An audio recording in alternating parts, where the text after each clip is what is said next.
কোমরে ব্যথা যেটা অনেক দিন ধরে রয়ে গেছে, নিচু হতে গেলে কষ্ট লাগছে, এবং যেটা মেন অসুবিধা হচ্ছে যেটা যে ঠিক পিঠের নিচে রেনাল অ্যাঙ্গেলে টেন্ডারনেস থাকছে, পেচ্ছাপ করতে গেলে হালকা জ্বালা হচ্ছে, অস্বস্তি বোধ হচ্ছে, পেচ্ছাপ ক্লিয়ার হচ্ছে না, এবং সর্বোপরি যেটা হচ্ছে হাত পায়ের যন্ত্রণা থাকছে, হালকা জ্বর থাকছে, অস্বস্তি বোধ হচ্ছে, ঘুম আসছে না, মনটা খিটখিটে হয়ে যাচ্ছে বা মেজাজটা খিটখিটে ভাব আসছে মেজাজের, কোনো কিছু করতে গেলে বেশিক্ষণ সেই জিনিসটা নিয়ে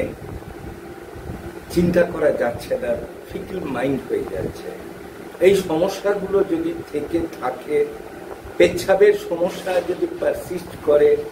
সেক্ষেত্রে আপনাকে কিন্তু অবশ্যই চিকিৎসকের শরণাপন্ন হওয়া উচিত। ওনার কাছে যে টোটাল সমস্যাটা বলবেন, যে পিঠে লাগছে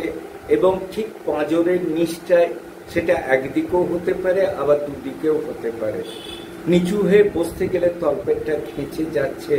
পেচ্ছাপ খুব পরিষ্কারভাবে হচ্ছে না, পেচ্ছাপে জ্বালা থাকছে, অনেক সময় পেচ্ছাপে ফেনাও হচ্ছে, পায়ের যন্ত্রণা পার্মানেন্ট, হালকা জ্বর ভাব থেকে যাচ্ছে, ঘুম আসছে না, সবসময় একটা দুশ্চিন্তা নিজেকে গ্রাস করছে, এবং সর্বোপরি নিজে নিজে যেগুলো ব্যথার ওষুধ খেয়েছেন যে কোমরে ব্যথার জন্য, সেগুলো ওনাকে কনফেস করবেন। ওনাকে বলার পরে দেখবেন উনি আপনাকে ইউরিন আরই, এমই অ্যান্ড সিএস করতে বলবেন, এবং সর্বোপরি যেটা দরকার হচ্ছে আরই, এমই, সিএস ছাড়াও উনি আরেকটা জিনিস বলবেন, ইউএসজি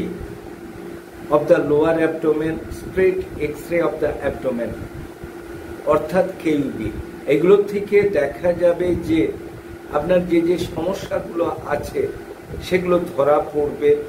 উনি ওর থেকে হয়তো ডিটেক্ট করতে পারবেন যে আপনি কিডনি স্টোন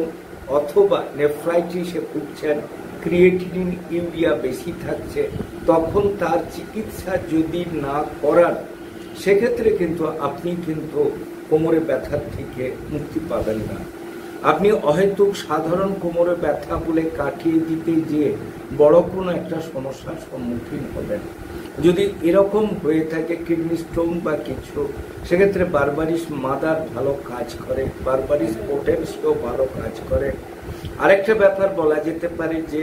আপনি যদি জল বেশি খেতে হবে, পেচ্ছাপ চেপে রাখা যাবে না, মাছের হাড়, মাংসর হাড় তুলনামূলক কম খাবেন, দুধের প্রোডাক্ট কম খাবেন, এবং ডাক্তারবাবুর পরামর্শ মতো উনি যে ওষুধ বলেন সেগুলো ব্যবহার করবেন। সেগুলো ব্যবহারের কিছুদিন পরে আবার পরীক্ষাগুলো করে তার সাথে যোগাযোগ করবেন, এবং তার আন্ডারে থাকলে আপনার এই কোমরে ব্যথা ভালো হয়ে যাবে বা ঠিক হবে না।